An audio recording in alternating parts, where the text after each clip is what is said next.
చిరంజీవి అనిల్ రావిపూడి కాంబినేషన్లో సంక్రాంతికి రిలీజ్ అయిన మన శంకర్ వరప్రసాద్ గారు గట్టెక్కింది. సూపర్ బంపర్ హిట్ అని అనలేం, కానీ సంక్రాంతికి చెలేగా అని మాత్రం చెప్పుకోవచ్చు.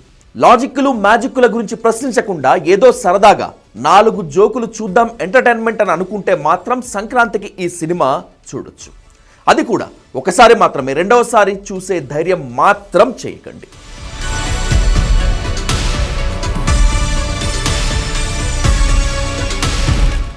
మన శంకర్ వరప్రసాద్లో ప్లస్ అంటూ ఏమైనా ఉంటే 70 ఏళ్ల వయసులో 40 ఏళ్ల వాడిలాగా చిరంజీవి గ్రేస్ ప్రేక్షకులని కట్టిపడేస్తుంది.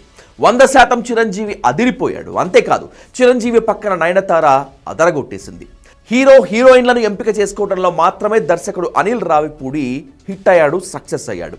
మిగతా ఈ సినిమాలో ఇంకా ఎక్కడా ఏమీ కనిపించదు. అనిల్ రావిపూడి ప్రతిభగల డైరెక్టర్ ఏం కాదు. పూరి జగన్నాథ్, త్రివిక్రమ్ శ్రీనివాస్ల భాషపై కానీ కంటెంట్పై కానీ పెద్ద పట్టే ఉండదు. జబర్దస్త్ ప్రోగ్రామ్కి రాసే 4 రైటర్లను పెట్టుకొని 7-8 సీన్లు రాసుకొని వాటి చుట్టూ కథ అల్లుకుంటాడు. మన వరప్రసాద్ కూడా అంతే. ఇందులో ఎక్కడ కథ అనేటువంటిదే ఉండదు, కథనం అసలే ఉండదు. ఇక కామెడీ అంటారా, పచ్చి రోత కామెడీ. ఇంకొంత చిల్లర కామెడీతో మనల్ని నవ్వించేందుకు ప్రయత్నిస్తాడు డైరెక్టర్ రావిపూడి.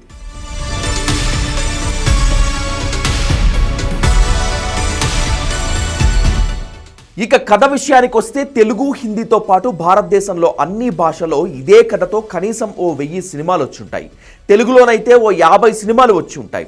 విడాకులు తీసుకొని దూరమైన భార్యను పిల్లల సహాయంతో భర్త తిరిగి కలవటం అనే కాన్సెప్ట్తో సినిమా మొత్తం నడుస్తుంది. సినిమాలో నెక్స్ట్ మినిట్ ఏం జరుగుతుంది అనేది 5 ఏళ్ల పిల్లాడికి కూడా తెలుసు. అందువల్ల కథలో కానీ కథనంలో కానీ ఏం కొత్తదనం ఉండదు, కథలో బలమే ఉండదు, సన్నివేశాల్లో గాఢత కూడా ఉండదు. మొత్తం మీద కథ కథనం లేని సినిమా. కొన్ని సీన్ల కోసం, ముఖ్యంగా చిరంజీవి కోసం ప్రేక్షకులు చూడాలనుకుంటారు.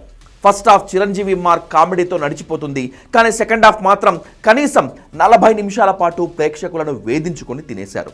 మామూలుగా బోర్ కొట్టించలేదు.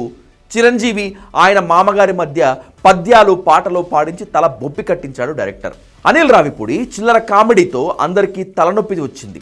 వెంకీ గౌడే రోల్లో వెంకటేష్ వచ్చిన తర్వాత మళ్ళీ సినిమాకి ఊపు వస్తుంది. అది కూడా పాత సినిమా పాటలతో. మొదట డైలాగులతో నడిపించేశాడు డైరెక్టర్. సినిమా మొత్తం మీద 4 రోజుల పాటు గుర్తుపెట్టుకునే డైలాగ్ ఒక్కటి కూడా ఉండదు. ఇదే సినిమాలో అత్యంత పెద్ద డిఫెక్ట్. అనిల్ రావిపూడి ప్రతిభావంతుడైన డైరెక్టర్ మాత్రం కానే కాదు, కానీ హీరోలు చిల్లర కామెడీ 1-6 పాటలతో సినిమాను గట్టెక్కించగలుగుతాడు. ముఖ్యంగా సంక్రాంతి సీజన్ ఎన్నుకునేది అందుకోసమే. చిరంజీవి కోసం, నయనతార కోసం సంక్రాంతి సెలవుల్లో సరదా సినిమా కోసం వెళ్ళాలంటే మన శంకర వరప్రసాద్ ఒక్కసారి చూసి రావచ్చు. అంతకు మించి ఈ సినిమా నుంచి ఎక్కువ ఆశించనే కూడదు.